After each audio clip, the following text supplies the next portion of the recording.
அனைவருக்கும் வணக்கம். சிம்மராசினியர்களுக்கு நிகழ்ந்து கொண்டிருக்கும் மார்ச் மாதம் 27ஆம் தேதி முதல் ஏப்ரல் மாதம் 2ஆம் தேதி வரை உள்ள அடுத்த 7 நாட்களுக்குள் குடும்ப உறுப்பினர் ஒருவரால் உங்களுக்கு எதிர்பாராத ஒரு நன்மை கிடைக்கக்கூடிய ஒரு வாரமா தான் இந்த அடுத்த 7 நாட்கள் அமைஞ்சிருக்குது. அந்த வகையில சிம்மராசினியர்களுக்கு என்ன மாதிரியான நன்மைகள் எல்லாம் ஏற்பட இருக்கு, கிரக நிலைகளின் ரீதியாக அமையிருக்கும் சாதகங்கள் என்ன, பாதகங்கள் என்ன, மேலும் என்ன மாதிரியான நன்மைகள் எல்லாம் ஏற்பட இருக்கு, குறிப்பா இந்த வாரத்தை பொறுத்தவரை சிம்மராசினியர்களுக்கு கிரகங்களுடைய சஞ்சார நிலைகள் என்ன என்று பார்க்கும்போது ரிஷபத்தில் குரு பகவானும், மிதுனத்தில் செவ்வாயும், கன்னிராசியில் கேதுவும், கும்பத்தில் புதனும், மீன ராசியில் ராகு, சுக்கிரன், சூரியன், சனி ஆகிய கிரகங்கள் இணைந்து சஞ்சரிக்க இருக்காங்க. இந்த கிரகங்களுடைய சஞ்சார நிலைகளின் காரணமாக சிம்மராசினியர்களுடைய வாழ்வில் குடும்ப சூழ்நிலை ரீதியாக உத்தியோகம், தொழில், வியாபாரம், கலைத்துறை, அரசியல் துறை, மாணவ மாணவிகள், விவசாய துறையினர், பெண்மணிகள் என அனைவருக்குமே என்ன மாதிரியான முன்னேற்றங்கள் எல்லாம் ஏற்பட இருக்கு என்பது குறித்தான முழுமையான பதிவு தான் இந்த வீடியோல நம்ம விரிவா பார்க்க போகிறோம். அந்த வகையில சிம்ம ராசியை சேர்ந்த மகம், பூரம், உத்திரம் முதல் பாதம் வரை உள்ள நட்சத்திரக்காரர்களுக்கு குடும்ப சூழ்நிலை ரீதியாக என்ன மாதிரியான நன்மைகள் எல்லாம் ஏற்பட இருக்கு என்று பார்க்கும்போது இந்த வாரத்தை பொறுத்த வரைக்கும் சிம்மராசினியர்களுக்கு ராசிநாதன் அஷ்டமத்தில் ராகுவோடு இணைந்து பலம் குன்றிய நேரத்தில் எதையும் நிதானமாக செய்யக்கூடிய ஒரு நிலையில் சஞ்சரிக்கிறாருங்க. அது மட்டும் இல்லாம சாதகமான வாய்ப்புகளை மட்டும் பயன்படுத்திக் கொள்வது மிக மிக நல்லது என்பதை கிரகநிலைகள் மீண்டும் மீண்டும் உங்களுக்கு அறிவுறுத்தது. அது மட்டும் இல்லாம சிம்மராசினியர்களுக்கு இந்த வாரத்தில் உங்களுடைய ராசிக்கு 2-11 புதன் கும்பத்திலிருந்து ராசியை பார்க்கும் அமைப்பால் வருகின்ற தகவல்களை ஆராய்ந்து ஆக்கப்பூர்வமாக பயன்படுத்திக் கொள்வது மிக மிக நல்லதுங்க. எந்த ஒரு செயலையும் எடுத்தோம் கௌத்தோம் என்று செயல்படுத்தாமல், பேசாமல், கவனமாக காரியத்தை சிதறடிக்காமல் காரியங்களை மேற்கொள்வது நல்லதுங்க. அதே போல் தகவல் தொழில்நுட்பம், கணிப்பொறி, பத்திரிகை தொழில் முதலிய தொழில்களில் உள்ளவர்களுக்கு சில நல்ல வாய்ப்புகள் கிடைக்கக்கூடிய ஒரு தருணமாக தான் இக்காலகட்டம் அமைஞ்சிருக்குது. பணிச்சுமையாக கருதி மறந்து விடாதீங்க. பொருளாதாரம் ஓரளவுக்கு இந்த வாரத்தை பொறுத்த வரைக்கும் சிறப்பாகவே இருக்குங்க.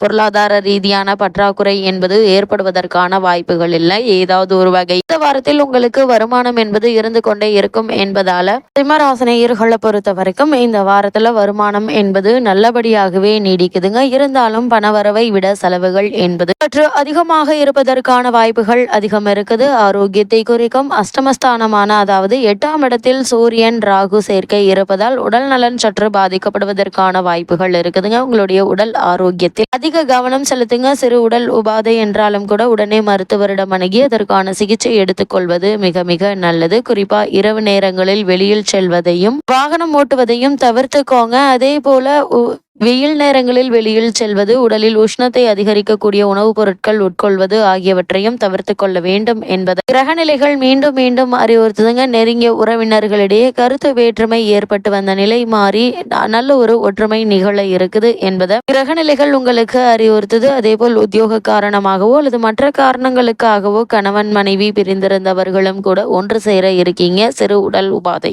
ஆனாலும் உடனே மருத்துவரிடைய ஆலோசனையை பெறுவது நல்லதுங்க. பிள்ளைகள் கல்வி விஷயமான விஷயங்கள்ல ஏற்பட்டு வந்த கருத்து வேறுபாடுகள் நீங்கி ஒருமித்த ஒரு ஒற்றுமையோடு ஒரு முடிவெடுப்பது இக்காலகட்டங்கள்ல மிகவும் நல்லது என்பதை கிரகநிலைகள் மீண்டும் மீண்டும் அறிவுறுத்துது. அதே போல் பூர்வீக சொத்து சம்பந்தமான வழக்குகள் இருந்துச்சு அப்படின்னா அந்த வழக்குகள்ல சாதகமான தீர்ப்பினை தற்போது நீங்கள் தாராளமாக எதிர்பார்க்கலாங்க. ஆனா அந்த வழக்குகளுக்கு தீர்ப்பு கிடைக்கும் வரை நீங்கள் பொறுமையாக நிதானமாக இருக்க வேண்டும் என்பதையும் கிரகநிலைகள் மீண்டும் மீண்டும் அறிவுறுத்துது. அதே போல் சிம்மராசியை சேர்ந்த உத்தியோகஸ்தர்களுக்கு இந்த வாரம் மேலும் என்ன மாதிரியான நன்மைகள் எல்லாம் ஏற்பட இருக்கு என்று பார்க்கும்போது உங்களுடைய ராசிக்கு அஷ்டமஸ்தானமான 8ஆம் இடத்தில் சூரியன் ராகு இணைந்துள்ள இத்தருணத்துல ஜீவனஸ்தானத்தில் குருவும் சஞ்சரிப்பது உங்களுடைய அன்றாட பொறுப்புகள்ல கவனமாக இருக்க வேண்டியதன் அவசியத்தை எடுத்து காட்டுதுங்க.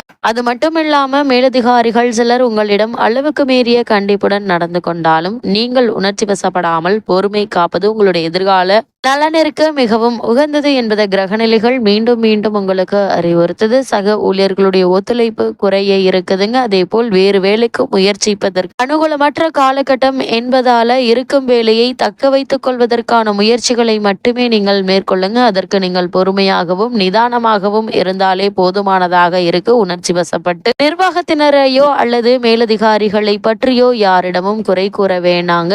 இந்த காலகட்டத்தை பொறுத்த வரைக்கும் குறிப்பா இந்த வாரத்தை பொறுப்பை பொறுத்தவரை உங்களுக்கு தேவைப்படுவது பொறுமை, நிதானம் அவை மட்டும்தாங்க. அதற்கு தகுந்தாற்போல் நீங்கள் கவனமாக இருந்து கொள்ளுங்க. அதேபோல் சிம்ம ராசியை சேர்ந்த தொழில் மற்றும் வியாபாரம் செய்பவர்களுக்கு இந்த வாரத்தில் மேலும் என்ன மாதிரியான நன்மைகள் எல்லாம் ஏற்பட இருக்கு என்று பார்க்கும்போது, தொழில் ஸ்தானத்தில் குரு சஞ்சரிப்பதும் 8ஆம் இடமான அஷ்டமஸ்தானத்தில் சூரியன் ராகு சேர்ந்திருப்பதும் கடுமையான போட்டிகள் நீங்கள் சந்தையில் சந்திக்க நேரிடும், சமாளிக்க நேரிடும் என்பதை கிரகநிலைகள் எடுத்துக்காட்டுது. உற்பத்தியை அளவோடு வைத்துக் கொள்வது நல்லதுங்க. குறிப்பா ஜீவன ஸ்தானத்தில் குரு பகவான் நிலை கொண்டுள்ளதால கடனுக்கு சரக்குகள் அனுப்புவதை குறைத்துக் கொள்வது அவசியங்க. முன்பணம் வாங்கி கொண்டு அதற்கு பிறகு சரக்குகளை அனுப்புங்க. அதே போல் அப்படி இல்லைன்னா தேவையில்லாத பிரச்சனைகள் ஏற்பட்டு கவலை அளிக்குங்க. நிதி நிறுவனங்களும் உங்களுக்கு ஒத்துழைக்க மறுப்பாங்க. அதனால் ஆரம்பத்திலிருந்தே கவனமாக இருப்பது நல்லதுங்க. புதிய முதலீடுகளை கண்டிப்பாக தள்ளி போடுங்க. அப்படியே நிச்சயம் முதலீடுகளில் ஈடுபட்டு ஆக வேண்டும் என்ற நிலையில் இருக்கக்கூடியவர்கள் முன் அனுபவம் உள்ளவர்களிடம் பெரியோர்களிடமும் ஆலோசனை பெற்று அதற்கு பிறகு அதற்கான முயற்சிகளை மேற்கொள்வது நல்லது என்பதை கிரகநிலைகள் மீண்டும் மீண்டும் அறிவுறுத்துது. அதே போல் சிம்ம ராசி சேர்ந்த மாணவ மாணவியருக்கு மேலும் என்ன மாதிரியான நன்மைகள் எல்லாம் ஏற்பட இருக்கு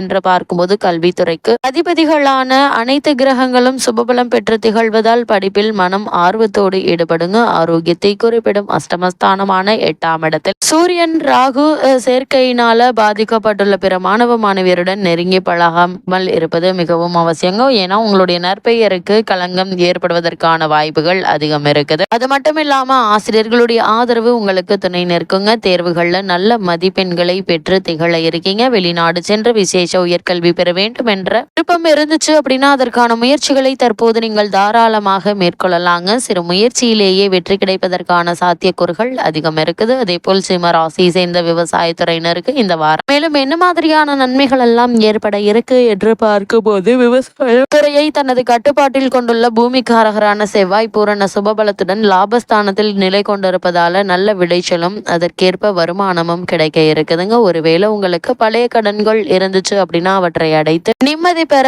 வழிபிறக்கக்கூடிய ஒரு தருணமாக தான் அமைஞ்சிருக்குது. நவீன விவசாய வசதிகள் கிடைக்குங்க. தண்ணீர், உரம், இடுபொருட்கள், கால்நடைகள் ஆகிய அத்தியாவசிய தேவைகள் சற்று தாராளமாகவே கிடைக்குங்க. அதே போல் உறவினர்கள் உங்களுக்கு உறுதுணையாக இருக்காங்க. இதனால உங்களுடைய குடும்பத்தார்களுடைய தேவைகளை நீங்கள் பூர்த்தி செய்து வெற்றி காண இருக்கீங்க. பழைய கடன்கள் இருந்துச்சு அப்படின்னா அவற்றை அடைத்து முன்னேற்றம் பெறக்கூடிய சிறந்த ஒரு காலகட்டமா இந்த வாரம் அமைய இருக்குது. அதே போல் சிம்மராசி சேர்ந்த பெண்மணிகளுக்கு இந்த வாரத்தில் மேலும் என்ன மாதிரியான நன்மைகள் எல்லாம் ஏற்பட இருக்கு என்று பார்க்கும்போது, இந்த வாரம் முழுவதுமே சுக்கிரன் உங்களுக்கு ஆதரவாக வலம் வருகிறார். இருந்தாலும் குருவினால் நன்மை எதுவும் ஏற்பட வாய்ப்பில்லை. திருமணம் ஆகியுள்ள பெண்மணிகளுக்கு குடும்பத்தில் சிறு சிறு கருத்து வேற்றுமையும் கவலையும் ஏற்படக்கூடுங்க. நெருங்கிய உறவினர்களுடைய தேவையற்ற தலையீடு குடும்ப நிம்மதியை பாதிக்குங்க. மற்றபடி பெரிய அளவில் பிரச்சனை எதுவும் ஏற்படுவதற்கான வாய்ப்புகள் இல்லை. இந்த வாரத்தை பொறுத்த வரைக்கும் சிம்மராசினியர்களுக்கு கிரகநிலைகளின் ரீதியாக கூறப்படும் பரிகாரம் என்ன என்று பார்க்கும்போது, ஞாயிற்றுக்கிழமை அருகாமையில் உள்ள சிவன் கோவிலுக்கு செல்லுங்க. தினசரி எழுந்தவுடன் கிழக்கு நோக்கி நின்று சூரிய உதய காலத்தில் சூரிய பகவானை வணங்குங்க. எண்ணற்ற நன்மைகள் உங்களுடைய வாழ்வில் ஏற்படும்.